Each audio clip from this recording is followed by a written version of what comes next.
توبہ کی صحت کے لیے کچھ شرائط ہیں. ان شرائط میں سے یہ شرط ہے کہ توبہ خالص اللہ کی رضا کے لیے ہو. ایسی ہی توبہ کو اللہ تعالیٰ اپنے بندوں سے قبول کرتے ہیں اور اس کو گناہوں کا کفارہ بناتے ہیں اور اس کے ذریعے درجات بلند کرتے ہیں اور جنت جس کی وسعت آسمانوں اور زمین کے برابر ہے وہ عطا فرماتے ہیں.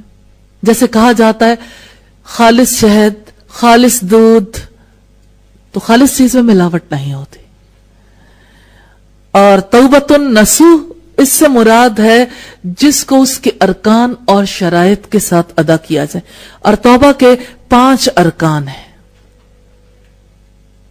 توبہ کے ارکان میں سے پہلا رکن ہے گناہوں کے خطرناک ہونے کا علم.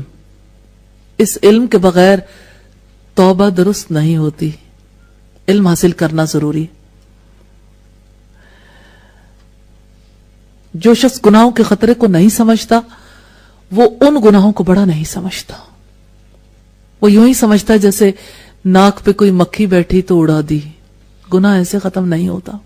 اور جو گناہ کو بڑا نہیں سمجھتا تو کیسے اس سے توبہ کر سکتا ہے؟ کیسے ممکن ہے کہ وہ اس سے توبہ کر لے؟ اور اگر وہ اس سے توبہ نہ کرے تو اس کی توبہ کہاں سے قبول کی جائے؟ تو گناہوں کے عظیم ہونے کا یعنی بڑے گناہوں کا سمجھنا ضروری ہے کہ گناہ کتنے خطرناک ہے.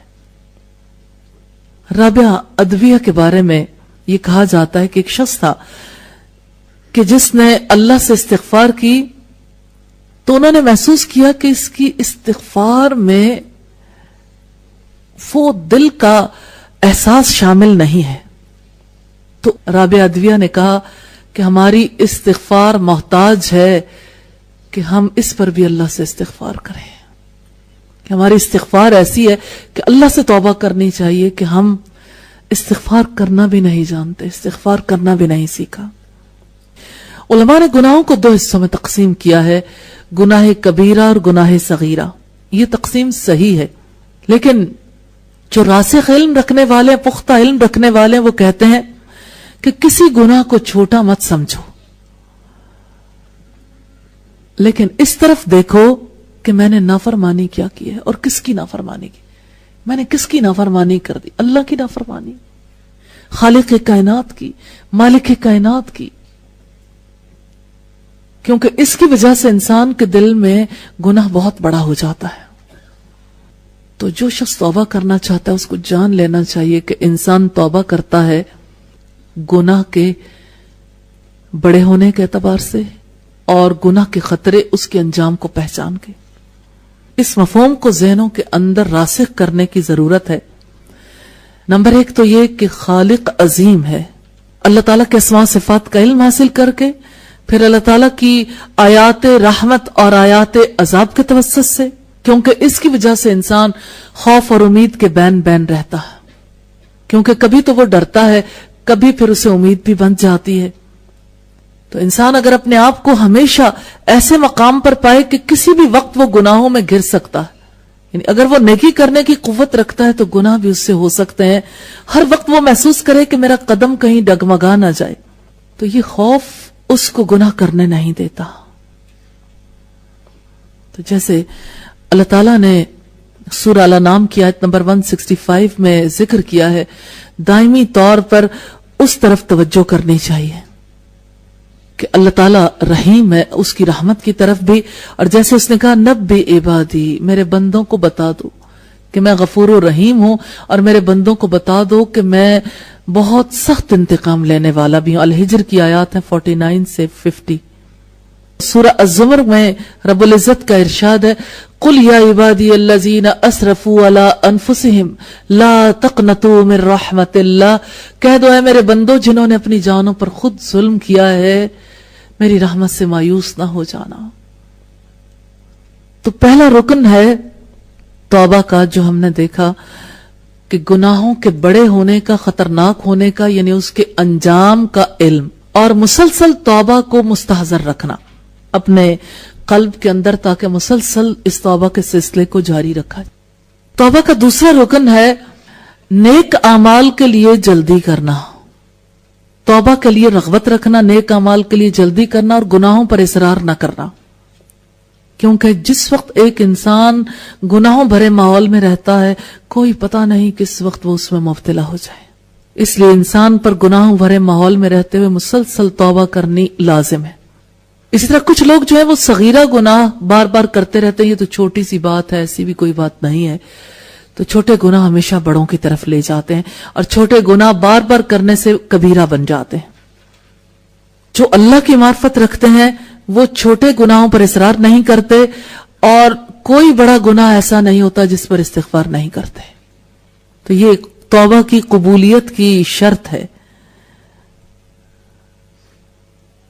اسی طرح سے سورہ ال عمران میں آیت نمبر 135 اور 136 میں ہمیں اس کا تذکرہ ملتا ہے.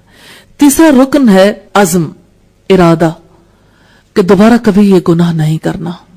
کیونکہ جو توبہ کرتا ہے اور وہ عزم کرتا ہے، اس کام کا ارادہ کرتا ہے جس سے اس نے توبہ کر لی، تو یہ اپنے رب کا مذاق اڑانا ہے.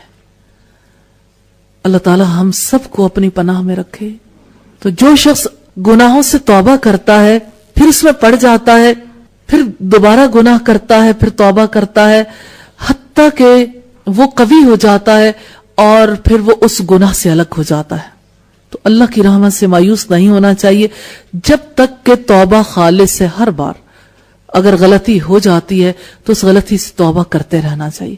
کچھ لوگ ہیں جو کہتے ہیں کیسے ممکن ہے ہر بار ہم توبہ کریں پھر ہم سے وہی غلطی ہو جاتی ہے. تو کتنی بار آخر توبہ کریں؟ جب تک زندگی موجود ہے، جب تک سانس میں سانس ہے. سانس کتنی بار لیتے ہیں؟ تو جتنی بار سانس لیتے ہیں اتنی گنجائش تو موجود ہی ہے جتنا اللہ کسی کو توفیق دے دے. بخاری اور مسلم میں حضرت ابو ہریرہ کی روایت ہے، وہ کہتے ہیں میں نے اللہ کے رسول صلی اللہ علیہ وسلم سے سنا، وہ کہتے ہیں کہ جو بندہ گناہگار ہوتا ہے وہ کہتا ہے یا ربی انی اذنبت، اے میرے رب میں نے گناہ کیا یہ گناہ. پھر اللہ تعالیٰ اس کو معاف کر دیتے ہیں. پھر اس کا رب اس سے کہتا ہے علم عبدی، میرا بندہ جانتا ہے ان لہو ربن، کہ اس کے لیے کوئی رب ہے جو گناہوں سے معاف کرتا ہے اور جو اس سے رسوائیوں کو دور کرتا ہے. پھر اسے معاف کر دیا جاتا ہے. پھر جب تک اللہ چاہے اللہ تعالیٰ اسے مہلت دیتا ہے. اگر وہ دوبارہ یہ گناہ کر بیٹھتا ہے، اور کئی بار ایسا ہوتا ہے کہ وہ گناہ کرتا ہے اور وہ کہتا ہے میرے رب میں گناہگار، میں نے فلاں گناہ کیا، پھر مجھے معاف کر دے، تو اللہ تعالیٰ اسے معاف کر دیتا ہے. اللہ تعالیٰ یہی کہتے ہیں میرا بندہ جانتا ہے کہ میں گناہ معاف کرتا ہوں، اور وہ اس کی توبہ قبول کر لیتا ہے. حتیٰ کہ اللہ تعالیٰ اسے کہتا ہے کہ میں نے اپنے بندے کو معاف کر دیا، فَلْيَعْمَلْ مَا شَاءَ، پھر چاہیے کہ وہ عمل کرے جو وہ چاہے. اور یہ مسلم کی 6986 نمبر روایت ہے. مراد یہ ہے کہ ایک انسان ساری حیات توبہ ضرور کرتا رہے، توبہ کرنے سے نہ رکے. اس کا یہ مطلب نہیں کہ غلطیوں پر گناہوں پر شیر ہو جائے. اس کا مطلب یہ ہے کہ اس وقت تک توبہ کرتا رہے جب تک کہ اس کی توبہ خالص سچی نہیں ہو جاتی. تو سچی توبہ کے لیے ضروری ہے کہ گناہ پر اصرار نہ کرے، یعنی جان بوجھ کر گناہ نہ کرے، اور اللہ کی رحمت سے اسے کبھی مایوس نہیں ہونا چاہیے چاہے سینکڑوں بار اسے توبہ کرنے کا موقع ملے. اسی طرح سے توبہ کے حوالے سے ہم دیکھتے ہیں کہ انسان توبہ کرتا ہے لیکن اس کے اندر آہستہ آہستہ نا امیدی آنی شروع ہو جاتی ہے. تو نا امیدی کا راستہ رب کا راستہ نہیں ہے. رب سے نا امید ہونے والا توبہ نہیں کر سکتا. اس لیے اللہ سے توبہ جاری رکھنی چاہیے. جو شخص توبہ کرتا ہے اس سے پہلے کہ سورج مغرب سے طلوع ہو، اللہ اس کی توبہ قبول کر لیتا ہے. یعنی قیامت کی یہ نشانی ظاہر ہو جائے گی، پھر تو توبہ قبول نہیں کی جائے گی، مگر اس سے پہلے توبہ کا سلسلہ جاری ہے. مسلم کی یہ روایت ہے 6861 نمبر پر. چوتھا رکن ہے توبہ کے ارکان میں سے کہ نماز، روزہ، زکوٰۃ وغیرہ جتنا کچھ اس سے چھوٹ گیا، یعنی جو کمیاں ہوئیں ان کمیوں کو پورا کرنے کے لیے کوئی نہ کوئی نیک کام ضرور کرتا رہے گا. جیسے آپ دیکھیے جو روزے چھوٹے، سارے روزے تو ظاہر رکھنے ہیں. جو زکوٰۃ نہیں دی اس کا حساب کتاب کر کے رکھنا ہے. اور جو نمازیں چھوٹ گئیں ان نمازوں کے چھوٹ جانے پر اللہ سے توبہ استغفار بھی کرنی ہے، لیکن نیکی کے کام ان الحسنات یذہبن السیئات، یقیناً نیکیاں برائیوں کو لے جاتی ہیں.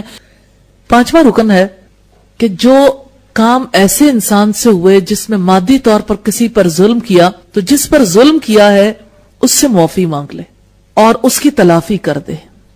اور اگر وہ نہیں جانتا ان افراد کے بارے میں یا نہیں پتا چلتا کہ وہ کہاں گئے، تو پھر اللہ سے معافی مانگنے کی ضروری ہے اور اس کے حق میں صدقہ و خیرات کر دے. اگر وہ فقیر ہے تو ایسی صورت میں وہ اپنے نفس اور اپنی اولاد پر بھی صدقہ کر سکتا ہے، یہ سوچ کر کہ یہ اس کی جانب سے،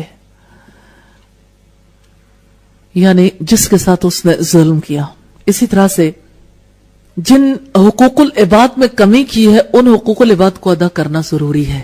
توبہ کے لیے یہ لازم ہے، کیونکہ اللہ تعالیٰ بندوں کے حقوق کو اس وقت تک معاف نہیں کرتا جب تک کہ بندے خود معاف نہیں کر دیتے. اس لیے اگر کسی کے مالی حقوق میں کوئی کمی کی ہے، مثلا ورثے میں عام طور پر لوگ ایک دوسرے پہ جو ہے زیادتی کر جاتے ہیں، تو اگر ورثے میں کوئی کمی کی ہے تو اس ورثے میں جتنا مال کسی کے حصے میں اسے ادا کر دیا جائے. اور اسی طرح سے اگر کمی کسی اور اعتبار سے کی گئی ہے، کسی کی عزت میں کوئی کمی کی ہے، کسی کی غیبت کی ہے، کسی کے بارے میں بدگمانی کی ہے، تو معافی مانگنی بہت ضروری ہے.